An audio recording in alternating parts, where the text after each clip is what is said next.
Everybody, lovely to see you all here this evening. Thank you for joining Toni and me. I'll firstly give Toni a very brief introduction. You should be able to see her screen and hopefully you can hear us clearly. I'll turn my microphone off while Toni's speaking, but I'll switch it back on at the end so that if you have any questions, I can read them out to Toni and she can answer them. So, Toni Shelbourne, our wonderful Toni Shelbourne, who's an affiliate of the ISCP and a very dear friend. She's an expert in wolf and dog behaviour. In fact, she was senior wolf handler at the UK Wolf Trust for 10 years. She's also an amazing TTouch practitioner and tutor, and she's got two beautiful books out about dogs and wolves, The Truth About Wolves and Dogs, and Among the Wolves, Memoirs of a Wolf Handler, which were both published by Hubble and Hattie. And if you haven't read them, I strongly recommend them. They're both absolutely wonderful. So Toni's also publishing a series of books with Karen Bush, a help series. So she might be able to tell you a little more about that later on. There'll be all different subjects for this, but it's very timely, this Firework one. And we have people here from the UK, all over the UK, and America, Spain, and France, and all of you have different times of the year where there's problems with fireworks. So hopefully you'll find this very useful. So over to Toni. Well, hello everyone, and thank you so much to Lisa Marie for sorting all this out and allowing me to give this webinar tonight. I know a lot of you, some of this information is maybe quite familiar because you're dog trainers and professionals, and others of you might just be really good just to remind you of stuff that you may have just kind of forgotten over the year and stuff to just reapply to your own dogs as well as also to your clients as well if you're working with clients. So it's really about just giving you that information again. The book is obviously aimed at dog owners, so a lot of the information is at that level.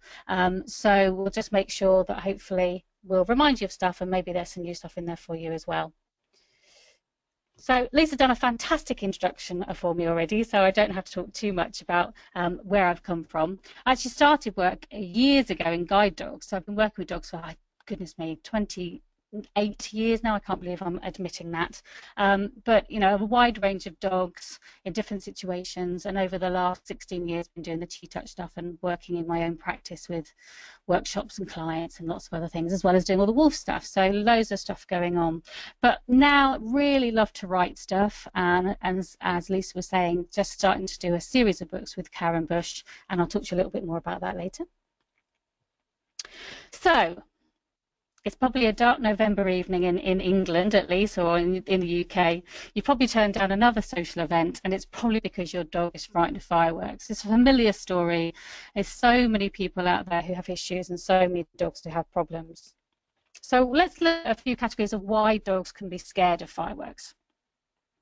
So it might be that it's a physical sensitivity. So obviously some breeds might be a little bit more predisposed to having more sensitive hearing, and others may just be naturally that's how they just are.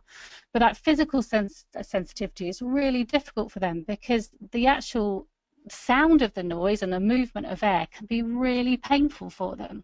You know, this is why we have some dogs who might in thunderstorms like to jump in the bath, or hide under something that maybe just sort of neutralizes that a little bit. I didn't really understand this as much as I do now, because my fiance is actually a bass player, and he was really explaining to me one day about the movement of sound and how that happens, and you can really then start to sympathize with these dogs who could have this natural physical sensitivity. And of course for these dogs it's going to be really challenging to be braver around these noises, so we can really just help them with support. There's actually some really good products coming on the market at the moment, things like ear muffs for dogs, and there's even, I've seen advertised in creation, a crate that is said to be able to deaden sound down. The dogs can actually get into themselves. Whether it works or not, I say I haven't seen it or experimented with it, but there are stuff out there that could be really interesting in the years to come. So noise sensitivity is obviously different from physical sensitivity, and these are probably the dogs who are lacking in proper socialization around novel noises when they were puppies.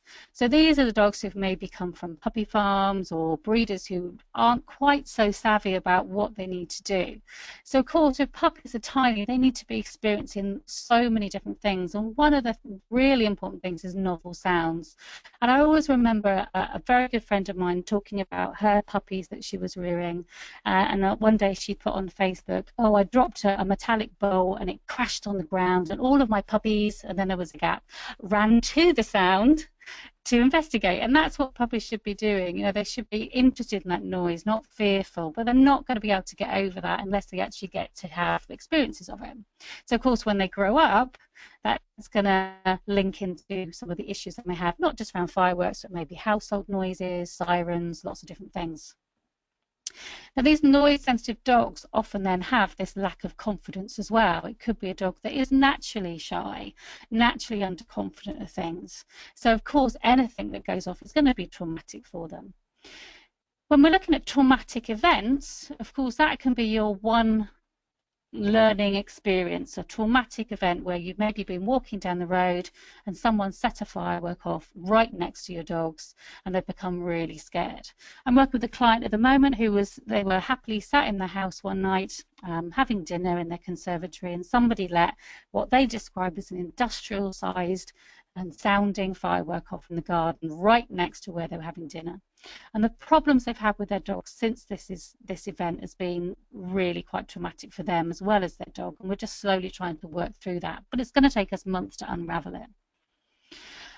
Life changes can be really interesting as well. You know, for dogs who get really emotional, and think about it, dogs are emotional beings, you know, they live on their emotions. So any sort of life change can then almost predispose them to being a little bit more scared of noises. So for example, just simple things like moving house, you going away for a little bit and coming back. These are all emotional things that can really set them up in a postural pattern for them to be frightened, because they're going to be holding fear in those same places they would be if they hear a noise and be frightened. And it could even be just that the aging process is a really challenging one for them. We know that there's a massive link between arthritis and noise sensitivity, but other issues through the body are going to really promote that as well. Because if you think of yourself at a time when you've been poorly or you've been injured, you've been sore, one of the first things that goes with us, and it's especially I understand it through myself from having pain issues, is your noise tolerance goes down. And it's really, really difficult for them. I knew a dog once, I was working with a dog who was a rescue, wasn't long in the home, and was attacking people as they walked across the floor or walked across the lounge. And I actually witnessed this happen while I was there assessing the dog. And as they were running towards and barking and growling and trying to nip at ankles, they were lifting one of their hind legs up. And I just happened to mention, does this dog have arthritis? And they said, oh, yeah. And I said, is it on painkillers? And they were like, no. And I was like, let's get the dog in painkillers. It obviously really needs it. And the dog stopped doing the behaviour. So the pain was really linked to that. So we need to really think about, you know, in the aging process, is it arthritis? Is it linked to something? But even temporary health issues can really have an effect on some dogs. And I experienced this myself firsthand this week. So my dog went out running with my partner and came back, and he just didn't look right. He looked a little worried, a little upset. There was a few spots of blood on the end of his tail, so I didn't know whether he'd whacked his tail, and he wouldn't really want me to touch it. So all indication was that he was a little sore. So my idea was I would feed him his dinner, let that go down, and then give it enough space that I could actually give him some arnica to help with that pain. Unfortunately, just as he was finishing dinner, the smoke alarm went off, and Mr. P, that's my dog's name, absolutely panicked, and he rushed into the garden, and it took me ages to settle him down. So through doing some TTouch with him, some pharmacognosy, body wrapping him, using some calming signals, after 2 hours, once that adrenaline abated, he finally settled down. Now, through this 2 hours, he struggled to walk through the kitchen because he associated that with the issue. However, the next day he was absolutely fine. So this is one of the things, you know, if your dog has a traumatic experience, and we'll talk about this a little bit later on, delving in and helping them at that point is really, really important. And at the time, it may look like you're doing nothing and your dog still seems really scared. But the fact is that you probably are really, really helping. Now, occasionally there is no known cause, and it could be it's a known cause for you because your dog is a rescue and you don't know their previous history, or it may just be that just your dog just happens to be fearful of your dog of the noises. So we're not always going to know why our dog is scared of noises, fire, thunder, whatever it is, but these are just some of the things to kind of think about and see whether that resonates with you with your dog. So let's look at some of the statistics. So these are obviously statistics that mainly come from the UK. So I'm sure from the people in other countries you can find your own statistics.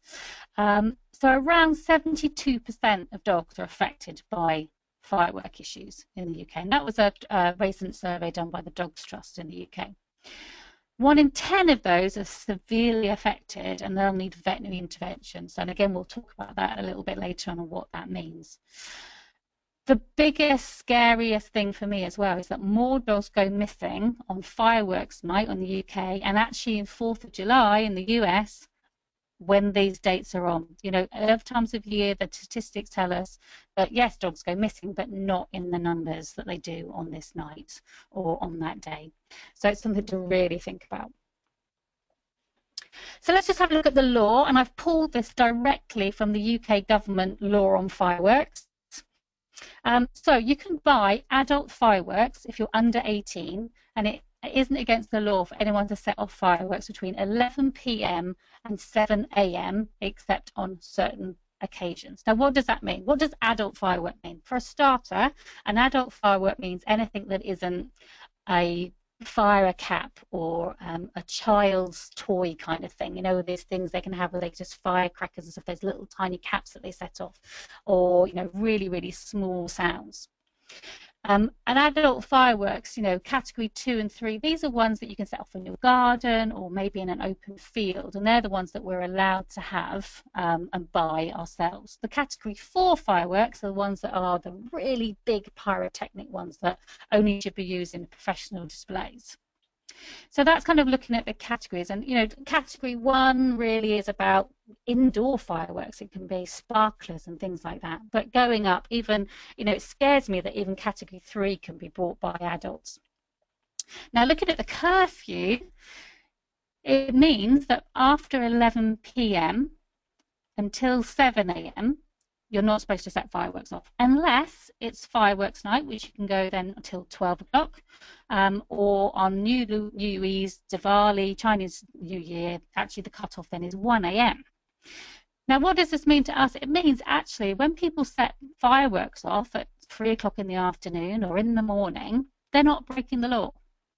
So that means if we think we're safe going out and about at that time, actually we're not. We still have to be really careful. So if we have dogs, for example, that bolt at fireworks, we need to be really, really careful. Even if it's the middle of the day and we think we're safe, it doesn't mean that people are breaking the law if they do that.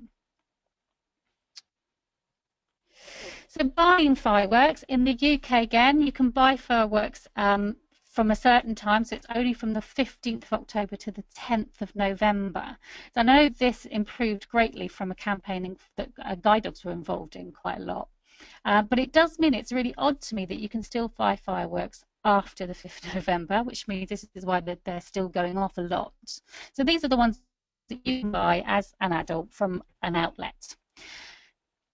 You can buy them again, of course, over December for your fireworks, for your New Year's, but also 3 days before Diwali and Chinese New Year, you can buy them from any outlet, any licensed shop. But any other time of the year, you can buy them from a professional outlet for fireworks, not just like Tesco's down the road or Sainsbury's or whatever other supermarket you might be getting them from. So this is why it's really easy for people to get hold of fireworks really all year round now, why we're seeing a problem with it. And it would be really helpful if the government legislated a little bit more about this and even change the curfew. I think it's much more sensible to say you can set fireworks off between this time and this time, but not the rest of the time, instead of having this vague big period in between. But I know that, you know, that's a work in progress, and hopefully we'll see shifts with that over the coming years. So the interesting thing for me is what people think a sign of firework fear or noise phobia is, because I often talk to people and I'll say, oh, is your dog frightened of fireworks? Oh, no, they just bark. I'm like, well, actually I think that's a big sign that your dog is actually quite upset about the noises. So look, running through this list here, you know, we've got everything from just the mild thing of maybe cowering at a bang going off, you know, maybe a reluctance to go outside for a pee at the end of the night before you go to bed. But it can go all the way up, as we know, to severe trembling and shaking and salivating, diarrhea and vomiting. These can be the real bad ones for dogs. But, you know, let's look at these little signs as well, because obviously if a dog is mildly upset and we start to help them at that point, then of course hopefully we're going to stop them getting to that point where they are going to be extremely worried about it, and we may have to do, you know, a lot more work to help them. We also need to look at ourselves, what we project. So many people, when they hear a firework, will stop, hold their breath and look at their dog, and the dog then goes, what's up? What's happening here? Why is mum or dad worried? What's going on here? So we just need to be really calm, cool and collected ourselves. Because the thing is, the other thing that we often do, and it's absolutely in our nature, is that we get annoyed. We're annoyed, we're fed up with the fireworks, we're angry at the fireworks, we're shouting and moaning about them. But your dog may not perceive the fact that we are moaning about this external thing. All they know is you're upset, and that's not going to help them at all. So looking at our own projection, you know, keeping our breath rate nice and steady, keeping our body nice and relaxed, being really calm. And also, like I say, when I was using Mr. P earlier, I was using some calming signals, yawning and looking away from him. I was slow eye blinking. This can really help dogs just to settle down, to show them that you're not concerned about the problem and that they shouldn't be either. So one of the things to really think about fireworks is that it's all in the preparation. You know, we should be starting to support our dogs now. For dogs that are really frightened, I would have said we should have started a couple of months ago even.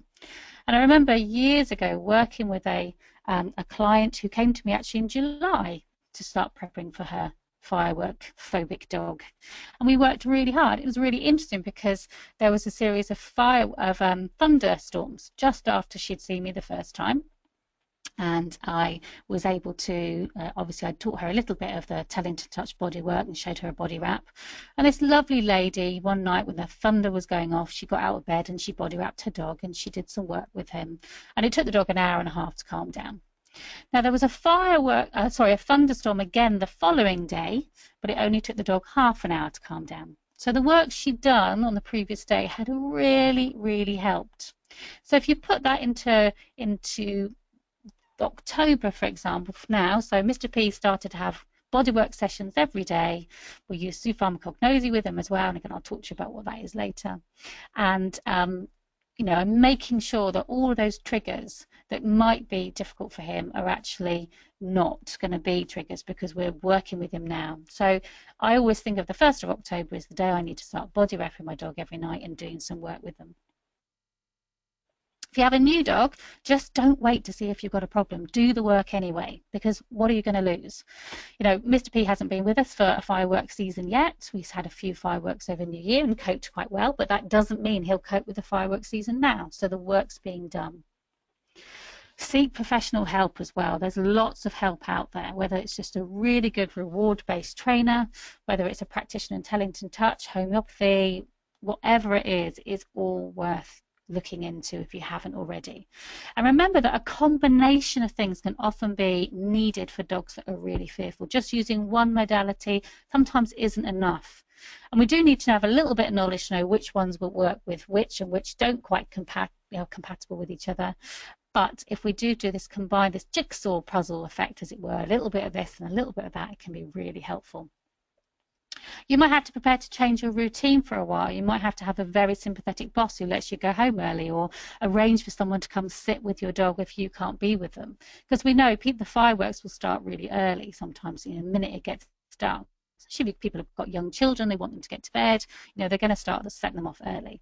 So you might have to do all of these things just to help your dog be able to cope through that period. Now, if it's a minor problem and your dog's just slightly frightened, you might be able to divert them with some training or some, you know, diversion tactics. So we know that positive association with food and food games and fun games can be really, really useful. So for someone who maybe has a puppy or a dog and they haven't experienced before, or they may just be minor upset with the noises, having a really lovely tasty pot of treats by you, and every time a bang goes off, getting really excited and throwing your dog a treat, sometimes it's enough to be able to just associate those bangs with something really lovely. When there's no bangs, you just get really boring and you don't do anything, and you only get exciting and throw the food when you've got that big bang going off. Now, I remember years ago with my previous dog, managed to get the timing completely right with her around crop scarers. We were out in the field one day and we were both taken aback by this massive crop scarer going off. We both jumped. I knew there would be another bang very quickly. I happened to have a treat in my hand. The minute bang went off, I threw her a treat. From that day on, every time there was a crop scarer went off, she looked to the floor waiting for her treat. So that was fantastic that I was able to time that completely right. So, you know, it can be done. Looking at desensitization training, of course, what we've got here is maybe CDs. Often what happens, though, is people say, well, they were fine with the CD, but they're not with the actual sound when the proper sound went off. And I think you can probably link that back to that physical sensitivity, because whatever we do with a CD, obviously we can't emulate that movement of air through being moved through the space around us.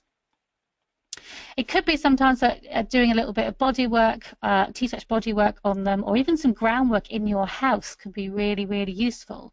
You're just putting a few obstacles down, maybe the kitchen broom and a mat or a cushion, maybe some bottles of water for your dogs to walk around. These are just little things we can find all over our house and ask the dogs to move through them slowly and purposely, and it can be really useful just to take their mind off it and give them something else to do.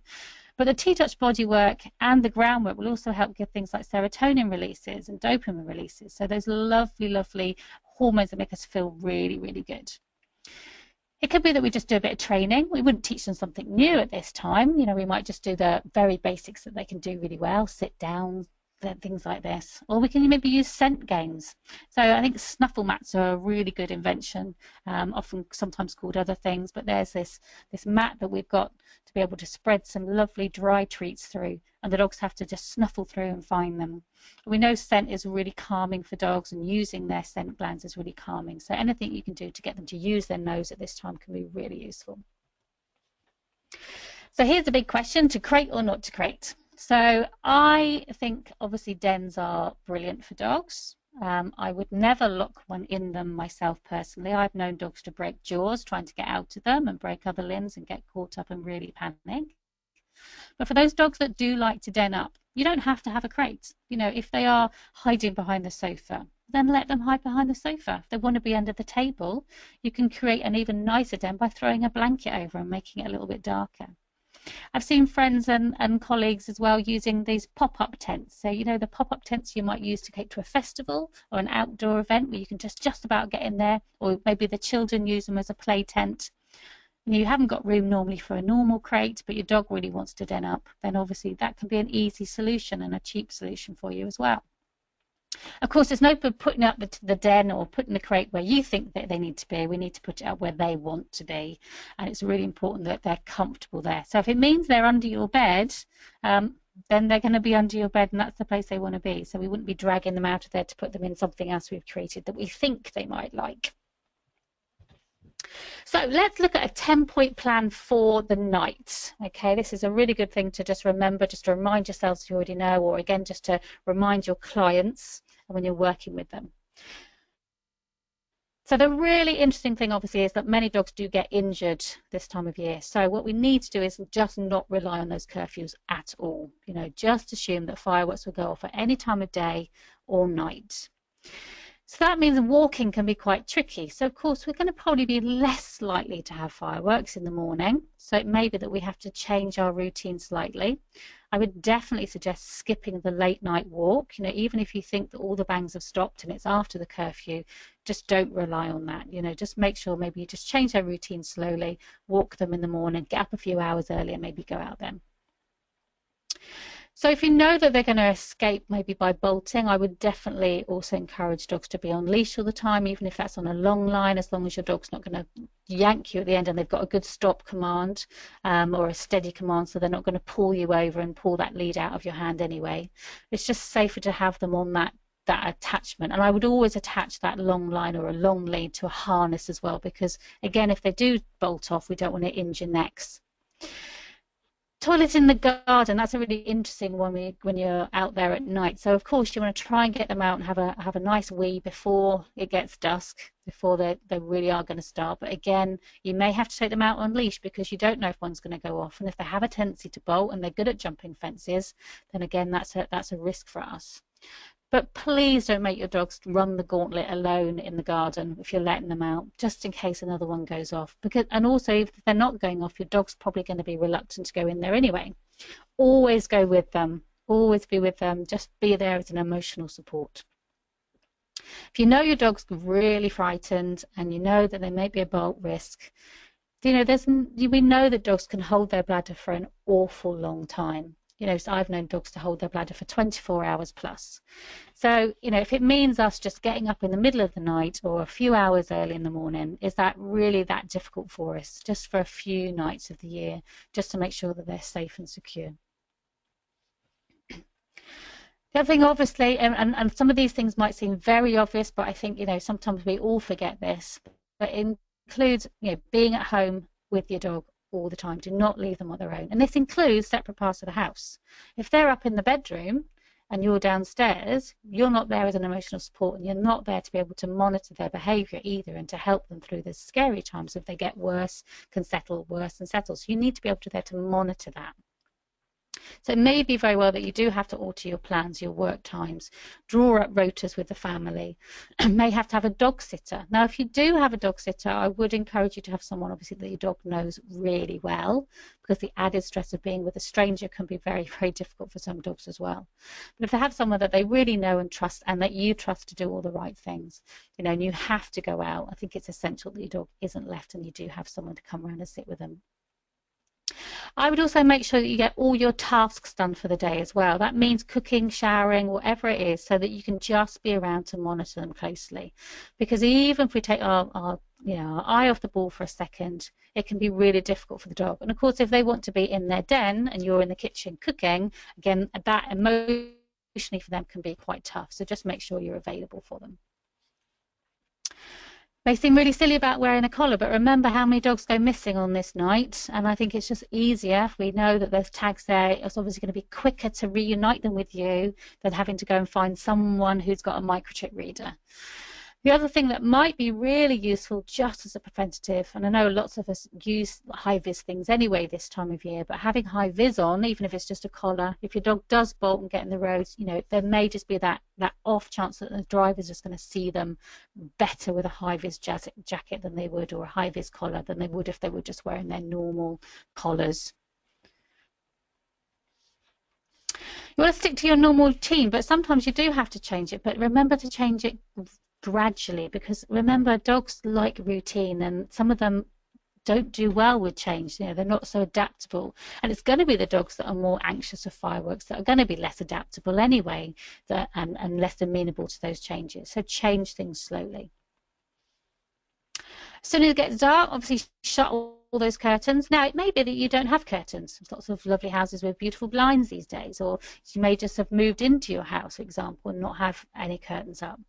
So it may be that at this point you can put a blanket up over the window, which will take the light down and also deaden some of the sound, or you can get these temporary curtain rails that are just tension, so you can put something up temporarily just to help to deaden it.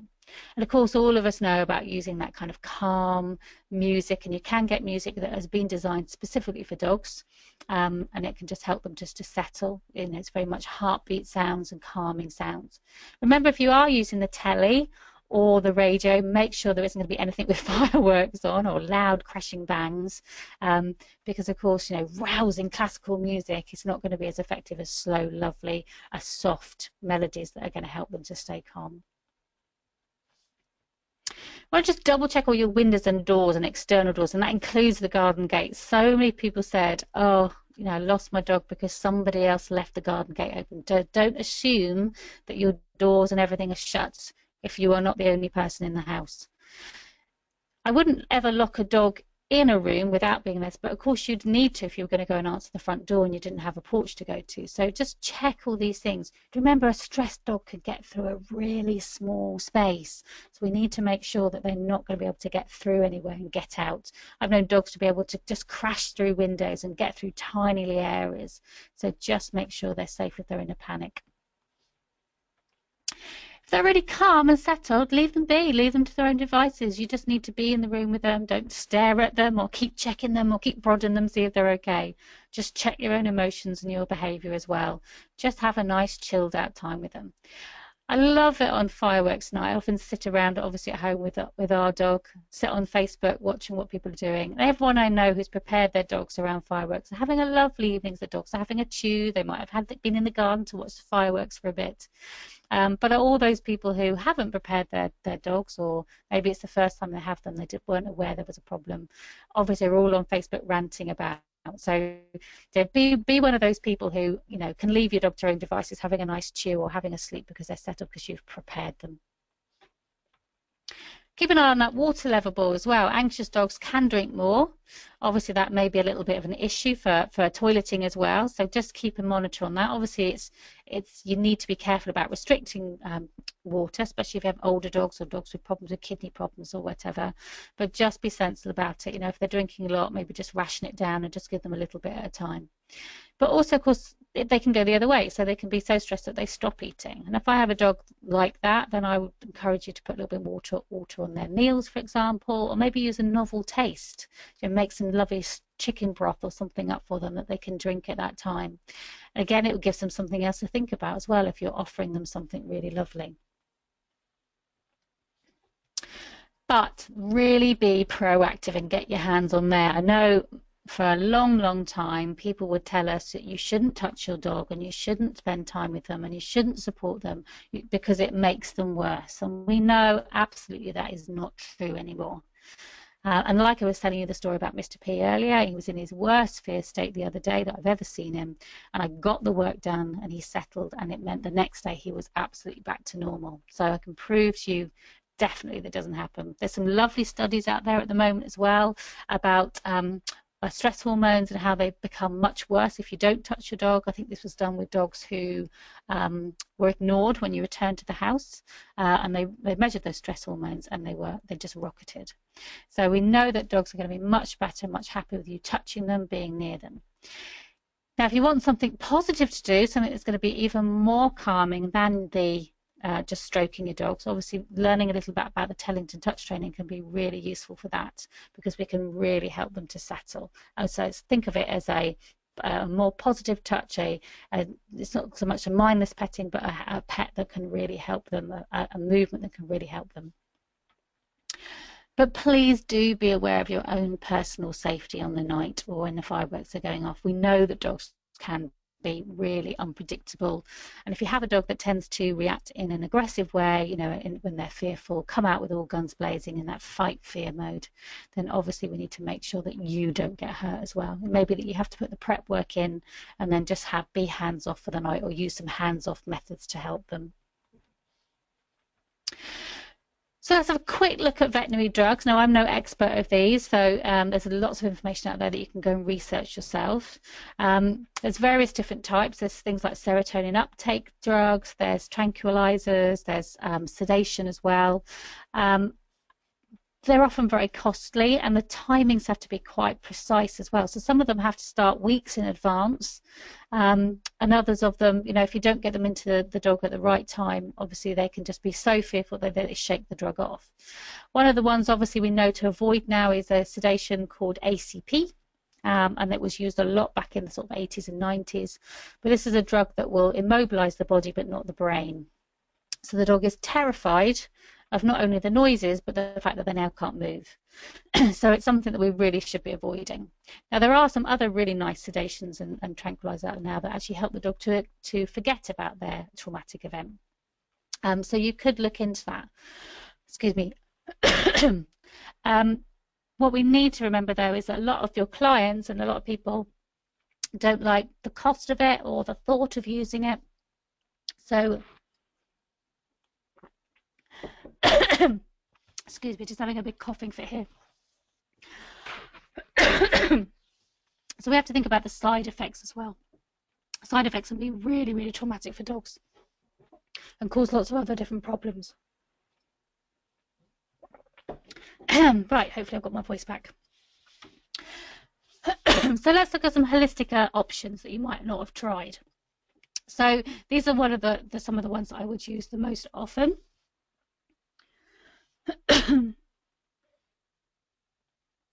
Homeopathy is a really good one to try. I would definitely suggest, though, that you talk to a homeopathic vet and really look into getting the right sort of thing to be able to use for your dog, because not all dogs will want the same thing or need the same thing. Often we want to look at a constitutional remedy as well.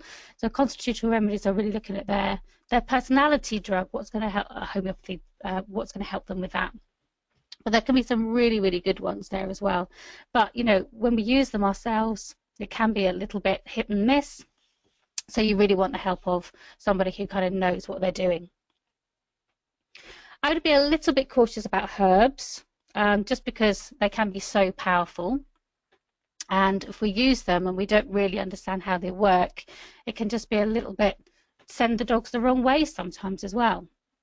So really think about, again, working with a holistic vet, getting the right herbs for them. And it may be that you use something that's a little bit less of a problem for that, as in you may look at the same kinds of herbs, but actually in the zoopharmacognosy version. So zoopharmacognosy, what we would technically, most of us would know as aromatherapy, but with dogs we use it in a very, very different way.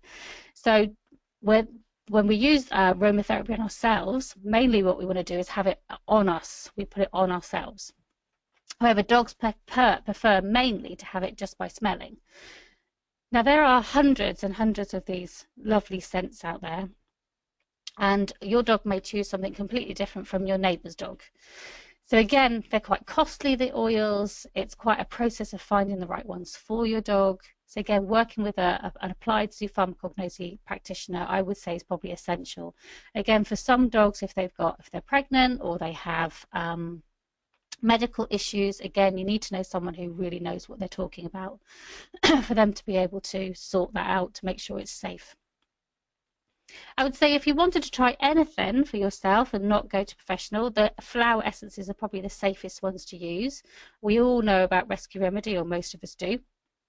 That's a really lovely one to use when there's an absolute trauma, you know, a real fright going on. But there's loads more. So if you research them, it's really easy to find out how to use them. There's never been any evidence of them having any side effects or you being able to overdose. They're really easy to get hold of. You can often get hold of them in just pharmacies and places like this, really, or online. So have a play around with the flower essences. They're what we would call a vibrational therapy. So they're going to be working on the emotions of the dog. So they're quite subtle. So with all of these things, I would say you wouldn't be using homeopathy or herbs or zoopharmacognosy or the flower essences and seeing a massive, massive change. Sometimes you do, but often, for example, with the flower essences, it's quite subtle. And it may just help other things come into play, like your training be better or the Tellington TTouch to work better. Now, you do have to be a little bit careful with some of these things. For example, the zoopharmacognosy or the herbs might actually counteract the homeopathy. The great thing about the Tellington TTouch training is that you can use that with anything, because that's just you using your hands or you walking your dog through obstacles, etc. But be careful by combining all the others. You need to know what you're doing a little bit, so seek professional advice. Now, there's a lot of talk about serotonin diet going on. Again, I'm not a professional, but if your dog doesn't have any allergies, it may be worth adding a little bit of pasta into the diet, or some turkey, or some fish, or some chicken around this time of year. That's going to help the conversion in the gut to serotonin. So most people think that serotonin is actually just developed in the brain or secreted from the brain, but there's an awful lot of production of serotonin that comes through the gut. So this is where we come back to diet, and diet being really, really important. So if we have the diet right, we can help the dogs to be calmer anyway because they're more balanced through the whole bodies.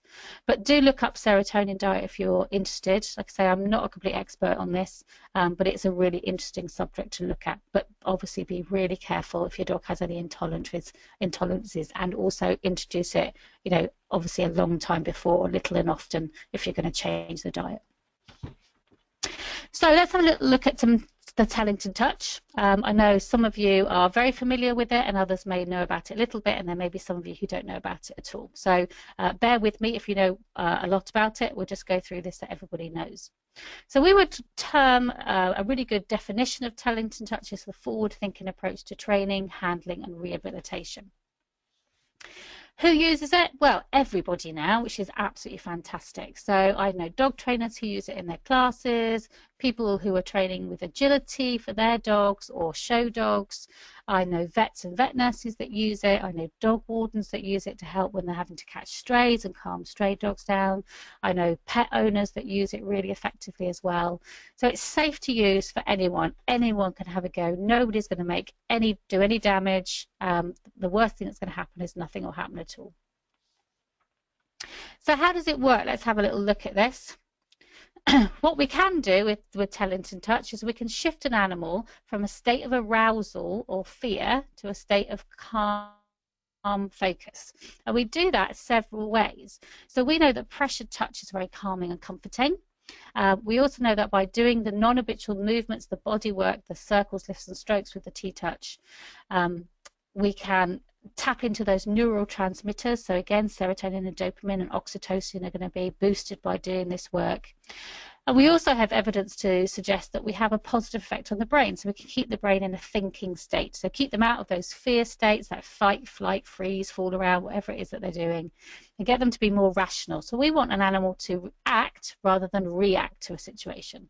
I want them to think about that situation and go, that's not quite as scary as I thought it is. I can maybe change my response to that. And that's what TTouch is really going to help. So it will make your training with your dogs more effective because, again, they'll be in that learning state. So it's going to be able to calm them down and focus them a lot more. So this is the big thing you need to remember about TTouch, is that posture affects behavior. Okay, if we've got the posture out of balance, then everything else is going to be out of balance along with that. Now, it's a really easy thing to prove to you with that. If you actually stood in balance and then put yourself out of balance by clenching your whole body. Often when we clench our bodies, you'll end up holding your breath. But if you ask yourself in that time, what would happen if someone came you at in a threatening manner? So if someone was going to shout at you and wag their fist in your face, or even punch you on the nose, how would you instinctively react to that? Most of the time people would say to me, I would come out all guns blazing, I'd hit them back. Occasionally I have people who say they'll run away, and others who say, I don't know what I'd do because I'd be so frightened I'd just freeze. If you put yourself back into balance and ask yourself the same question, often the response I get is that people say, well, I can talk them around, I can be more rational, I can laugh about the situation, I can deal with the situation. Because their posture's in balance, they're mentally and emotionally in balance as well, and they can really then cope with that situation and come out of it in a positive way and deal with it. So that's the thing to really remember. When your posture is affected, so is your behavior. They're very, very much linked. So when we see postural changes in a dog, what we talk an awful lot about is tension patterns. So tension patterns through the body can appear because they've had a fearful situation, like the firework going off next to them when they've been out for their evening walk. It could be congenital, as in they've been born like it. Maybe that we've had ineffective training or scary training, and linked in with that is equipment that we may have used that's actually set up a tension pattern. So I'm thinking things like head collars, prong collars, things like this. Something that's going to make the dog's posture change dramatically. They might have had an injury as well, or a health problem. So, for example, we know that dogs who have got hip problems are probably more predisposed to being noise phobic as well, because they're going to hold tension more in that area. So it could be lots of different reasons why these tension patterns set up. Tension patterns, by the way, will manifest themselves in lots of different ways if we go back and look at that. So it could be that if you're feeling your dog all over, or your cat, or whatever animal you have, that you may find a real cold spot on the body. It may be a very hot spot. They might not want you to touch them there. It could be that the coat looks really different. So, for example, you might have some dandruff or a swirl in the coat, or a different texture or a different colour. It could just be that there's a lump and a bump through the coat. There's loads of different ways. Often the dogs will move away from you as well. They just don't want you to touch them in that area. So often with noise phobia, I have clients who would say to me, oh, I can't groom my dog's tail, or he won't let me touch them there, or he always spins around and faces me if I try and touch his hindquarters. And that to me is a classic sign of the dog holding tension in that area.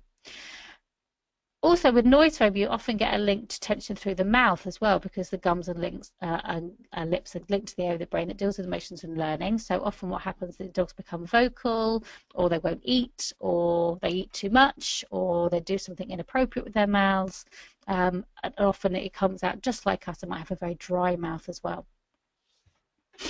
So let's look at the 3 elements of TTouch very quickly. So we've got the body work. So I was saying these are just very non-habitual circles, lifts and strokes of the body. They're very easy to learn. We only move the skin around. You don't need to know anatomy and physiology. All you need to know is that you're able to do these non-habitual movements, actually enhance and shorten learning. So this is what came out of the Feldenkrais awareness through movement method, which Linda Tellington-Jones really developed the work from. So think about it as the skin, you moving the skin in ways that wouldn't normally be moved. And we have 20 or so, even more now, different ways of moving the skin. And we would use different ones for different dogs, for example, or different conditions or different behaviors as well. So really easy to learn. Within an hour's tuition, then most people can go away and have a really good effect with their dogs. It may be, like I say, we can use groundwork. And here we've obviously got some big poles set up. But as I was saying earlier, you can use anything you have to hand at home, and you can do it indoors. It doesn't have to be outdoors. Again, what we're doing here is we're moving the dogs in a non-habitual way. We're asking them to move their bodies around, through, on things, over things. It teaches very much about proprioception and body awareness, again, which then encourages better posture. When their posture improves, then of course what happens is that their behaviour improves. So again, we're constantly looking at that link between the behaviour and the posture. With the body work and with the groundwork, you know, we need to do little tiny sessions with them, very short, because it's very brain draining. You know, they need that latent learning time to take on, really. So they might find it really, might struggle with it to begin with. But the next time you try, either in the groundwork or maybe touching them in a place where they didn't want you to touch the night before, you may find that they're fine the next day. And that's simply because they've had time to filter that information through. We also have lots of equipment that we use. Probably the most important one that I would suggest at this time of year, obviously, is the body wrap. So on the right-hand side of the screen here, you see Angel, who's Karen Bush's, my co-author's dog, little lovely whippet. And she's wearing a body wrap there. It's just a stretchy bandage. You've probably got some sitting at home if you haven't got anything. It's nothing special. Just pop it on them, and this is what we call a half wrap. So we're just wrapping half the dog. It goes around the chest, crosses over the shoulders, crosses under the belly, and then ties with a knot or a safety pin or a bit of Velcro just off the spine, because obviously we don't want a big knot or something heavy sitting over the spine of the dog. It doesn't have to be tight. It's on really, really lightly. You need to be able to get your hand underneath it at all points. The dogs may be able to wear it for just a few minutes initially, working up to being able to wear it for the whole evening as fireworks going on. We obviously would never leave them on their own. It's a safety issue, because sometimes as well, dogs will get to a certain point and they go, I've had enough, I need this taken off now. And it'll be really clear as well. They'll be turning around or rubbing at it. So if that happens, you simply take it off. They can still feel it. The work is still happening. So they don't need to wear it the whole time. However, you know, less is more with all this work. A little bit of body work and a little bit of the body wrap can be really, really useful around this time of year.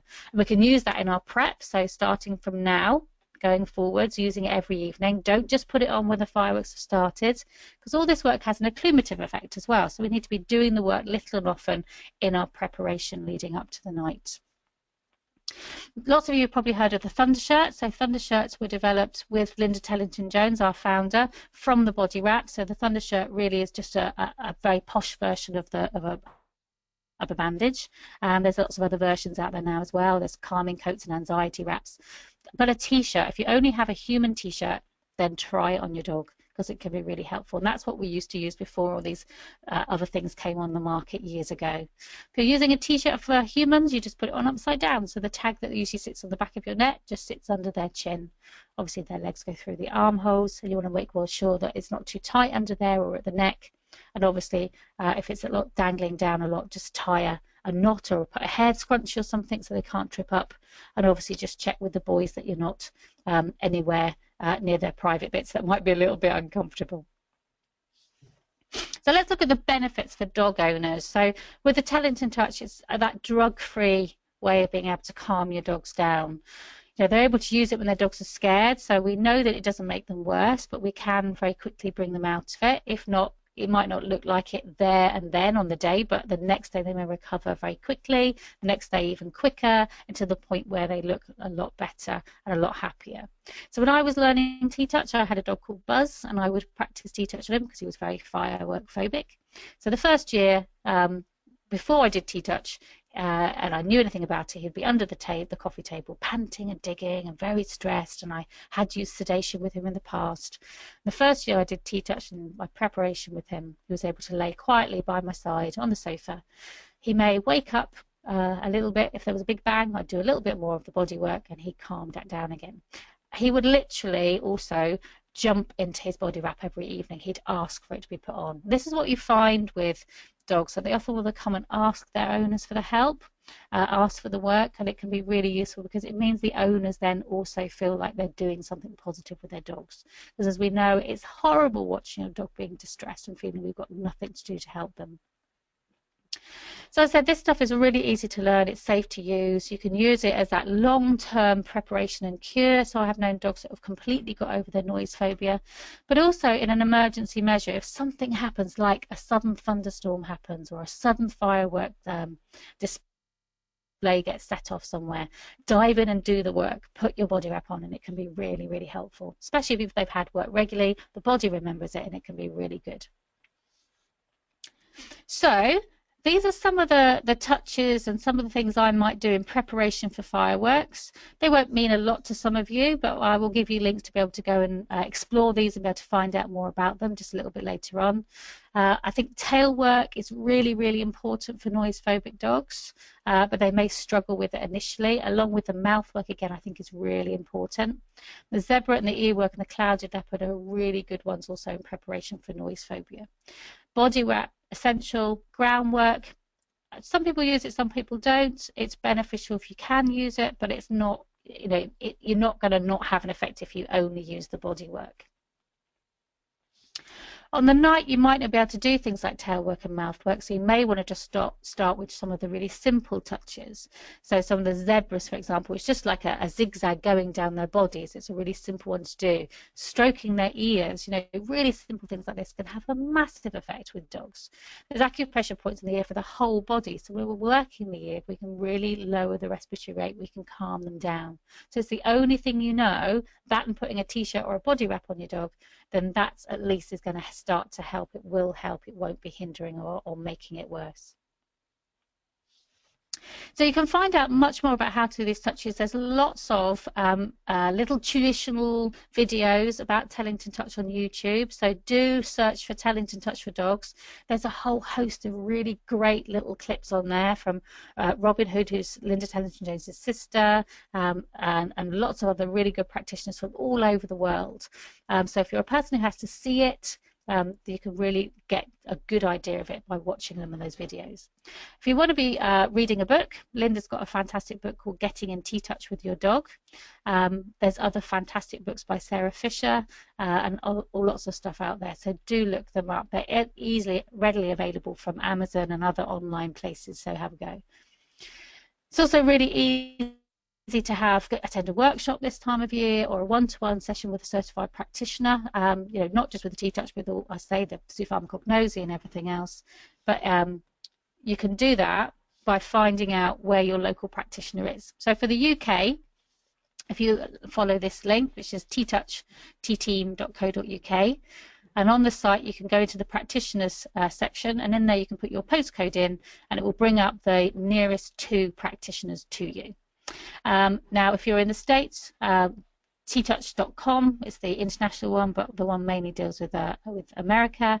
And also for Europe, you may find that you have a guild office in your country, but if not, there's also links to practitioners all over Europe in the TTouch.co.uk website too, so they're often linked there. But if you just Google your Tellington Touch in your country, you probably will hopefully find lots of practitioners in the UK. In Europe, spread out a little bit more, but you may be able to find them. And you know what, with fireworks phobias, I sometimes also do Skype consults with people, and that can be just as effective. You don't actually need to be in the same room. I can coach people to do it. So, you know, if it's no one near you, that may also be an option. So Lisa was talking earlier about the Help My Dog series. So the first book that we brought out this year was obviously Help My Dog Scared of Fireworks. It's been really popular.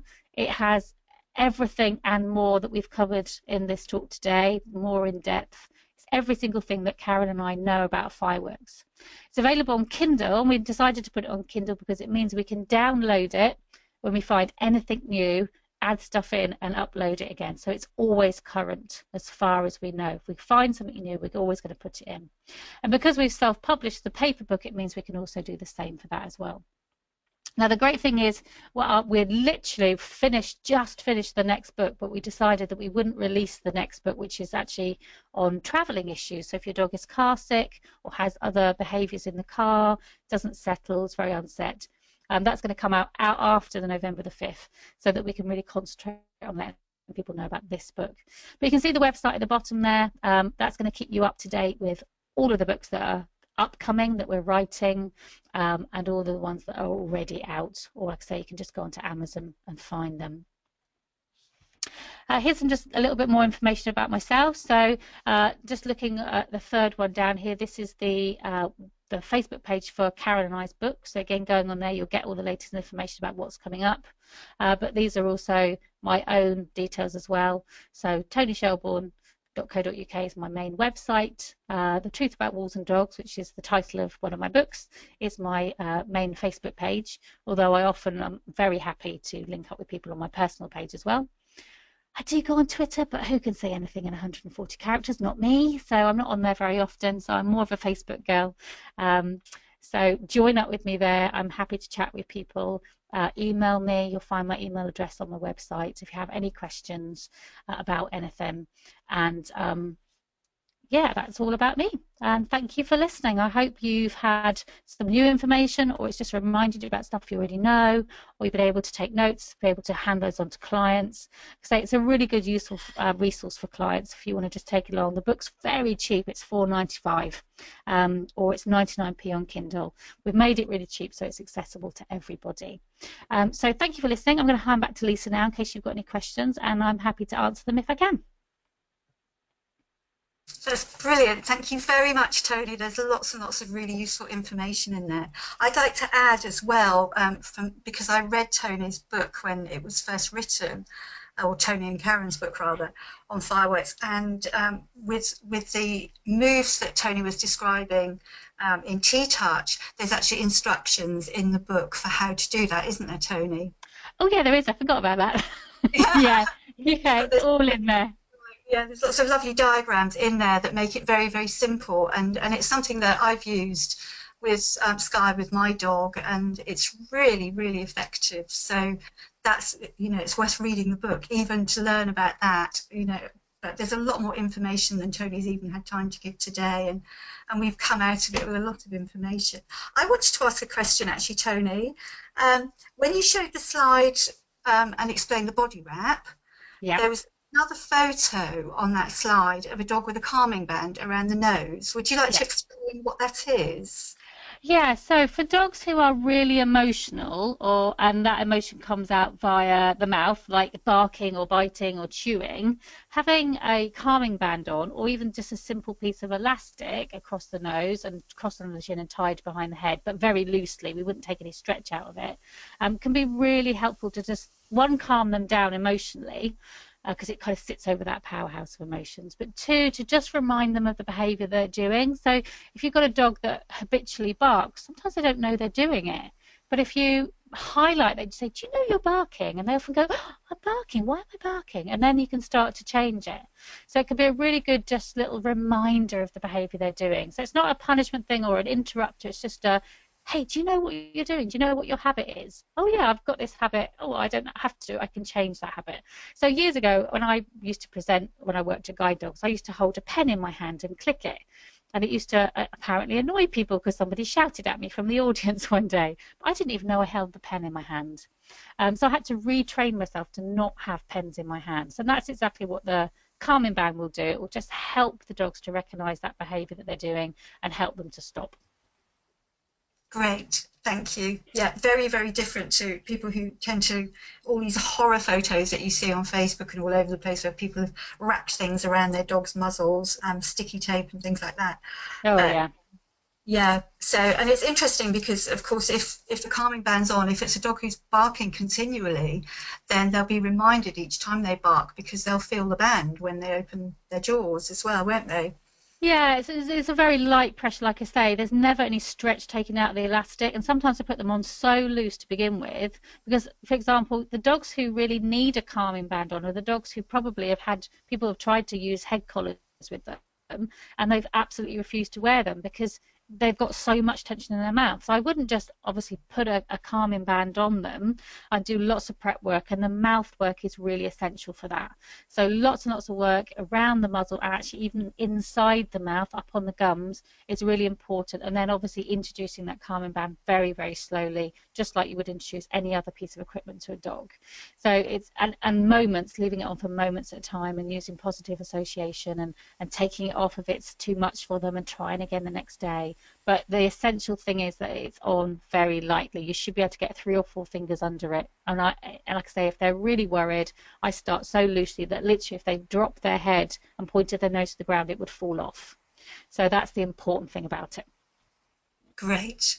Thanks, Toni. Does anybody have any questions? Kathy Bochin, I noticed that your hand was raised, but there's nothing. Ah, there is a question tab here.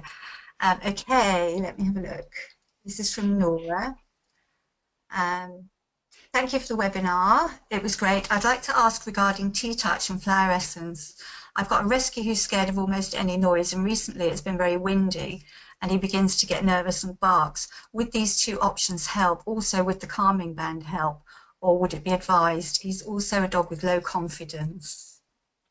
Absolutely, because what the TTouch will do automatically is boost that confidence, but it also is going to deal with that underlying fear as well. And combining that with the flower essences is really powerful. But also remember to use your body wrap as well, because that's going to be absolutely brilliant, because you can't always be with them and you want to teach them to self-soothe as well. And that's what the body wrap is really good for. It becomes their portable hug or security blanket, and they don't have to be a Velcro dog stuck to your side. You'll find they'll be able to go and start settling down and self-soothing themselves by using that body wrap. But definitely, and it's something you can do in preparation, but also if it's windy and if they're having a reaction, diving in there and doing the work would really, really help. But yeah, with the barking, like I say, again, loads of mouth work, but you're going to have to back that up with lots of work probably in the tail and the hindquarters, because it's a fear-based issue that normally the tension patterns will develop in that area, along with the tension through the mouth as well. Yeah. Also, with Barch Flower Remedies, as he's particularly fearful of noises, then as well as Rescue Remedy, which would be one that you would give for almost any problem really. If he's specifically frightened of noises, then Mimulus is a very good Barch Flower Remedy to give, because it actually works to change the emotional and mental states around what they call known fears, very specific fears. So it would be worth trying Mimulus as well. And Lisa, would you use something like honeysuckle to just have that letting go of the past for them as well? Would that be useful to add in? Yeah, it's very, very useful, particularly if they've had a bad experience of in the past. So, for instance, if they've heard a noise previously that's really frightened them and they've become extremely noise sensitive as a result, then honeysuckle is very good because it's specifically for letting go of the past, letting go of past experiences. It's in humans, it's very often used for people who live in the past, who dwell on either good times or difficult times in the past. So that can be another very useful one. I guess the other option for that as well, if you're finding that that combination still needs a little bit of a boost, if you try the flower essences for a while, but then maybe go on to use the zoopharmacognosy as well, because I know there's some really good remedies for past traumas in there as well. So again, it's about trying everything, knowing what you can mix, but also, it's that layering effect. It's like, don't just use one thing for a while, then try another thing, then try another thing, find out what works together and using them in combination, whether that's really good reward-based training, the TTouch, the flower essences, whatever it is, use that combination. It's really powerful. Yeah, great. We've got a couple more questions. Where are we? Oh, Nolan says, my dog is very frightened and won't accept treats. How would you recommend to desensitize him? So when they don't accept treats, obviously it's telling us that their stress levels are really, really high. They're absolutely over threshold. So again, starting off with the TTouch stuff is really important. So lots of things like earwork, for example, which is going to lower the respiratory rate. And obviously once their respiratory rate comes down, then they can then start to take treats. So what I often do with TTouch is that I don't generally use a lot of food, but what I'd often do is periodically offer some food to see if they can then take it, because if they do, then obviously it means that their stress levels are abating, are coming down. So don't worry about the food for now. Having something obviously very, very high value, something your dog absolutely goes mad for, but don't worry if they don't eat it. It just, for me, it gives you that level of where they are physiologically and everything. So get in there with the TTouch work, or try some of the other modalities, and then you can then start, when they're in that place where they can learn, you'll start to be able to take the treats. You'll be able to start doing some desensitization and some training and all that stuff. But the moment they're not ready, the moment we've got to deal with that underlying fear, for them to be able to think. At the moment they can't think at all. The fear reactions are just kicking in, and it shuts the brain down. So we need to make sure that they are able to think again, and when they can think, then we can start doing all that lovely training with them. Lovely. Maya has asked, thanks for the most informative webinar. Can I ask if these techniques are effective for dogs with anxieties not caused by noise, for instance, other dogs? Absolutely. We use TTouch for so many things, and actually I didn't put the list of things in that it's really good for. Any anxiety, fear-based issues, aggression, which obviously we know is mainly coming from a fear-based issue. It could be that the dogs are just hyperactive. It could be the dogs don't like to be handled, that they're not very good in the car. I mean, I can go on and on and on and on and on about this list. There's really nothing we can't help TTouch with. It's always going to be, for me, at the real core of any rehabilitation I do with any behaviour with any dog. And then obviously all the training elements are going to come in as well to support that, but I'm always going to start with the TTouch stuff because it's just so powerful. Fabulous. Kathy says, what is a snuffle mat? Google them, look them up, they're fantastic. So you can make them yourself. So you have like the normal doormats you have that have got lots of holes in them. They're quite rubberized, they've got holes, and you can buy bits of felt, cut them into lengths, and you kind of tie them up through the mat, and it leaves this big effect on one side where there's lots of bits of felt. So actually all those little dried treats that you drop in disappear into the felt, and the dogs have to really hunt through it with their nose to find them. They're so much fun. They're really, really fun. But it's really easy. Google them and you'll find it, and you can make your own, or there are people who make them for you. Back in the old days, we used to have rag rugs. And I can remember being taught when I was a child to make a rag rug, which is exactly the same principle, that you have lots and lots of strips of rags, whatever, anything, old clothes or anything, and you poke them through and make a loop and poke them through a canvas or something, and it's exactly the same principle. You tie it off and then you can drop the treats in, so they're very easy to make yourself. Colin says, great information, great webinar. Nora says, Toni, do you do any course for for TTouch. I live in the Middle East, and this is something that's new to me, and I'm sure to a lot of people who live here. I feel this would help a lot of the rescue dogs here as well. Yeah, absolutely. There's TTouch practitioners that work all over the world. So it may be that you'll find someone a little bit nearer, but a lot of us do travel all over the world teaching as well. So if it's something that's interesting for you and there's enough interest in your country, then I'm sure we can set something up. Or if you want to come over to, the nearest country that has a practitioner training course, or a practitioner, then everyone's more than happy to kind of work with anyone all over the world. I mean, I go to Israel quite regularly. I've taught in Germany. So yeah, there's always possibilities. So best way is probably to look up the international website, so Linda's website, ttouch.com, and it should have a list of international practitioners. Or, like I say, if you just put in Tellington TTouch, and you'll probably find all of the guild offices. Also, in the back of the book, there's a list of all of the TTouch guild offices around the world, or a lot of them. So again, the book's got a lot of information in for you. Lovely, thanks. Thanks, Toni. Lorraine says TTouch is something I've been interested in finding out more about. So tonight is very interesting for me. Thank you, Toni and Lisa. And Welcome. Colin and Noel both said thank you as well. And of course, all of you can contact Toni through her website. So if you want to send her an email, Nora, if you would like to contact Toni after you've had a look at the websites to see if there are any TTouch practitioners or courses in the Middle East. If not, then maybe Toni would be able to come over if you have enough people who are interested. So do have a look around. Any other questions? These are all of the ones we've got. We've had some great questions, actually, haven't we? Yeah, we have. It's fantastic. Thank you, everyone, for listening. And I do apologise for my coughing fit halfway through. Oh, don't worry about it. We could hear you.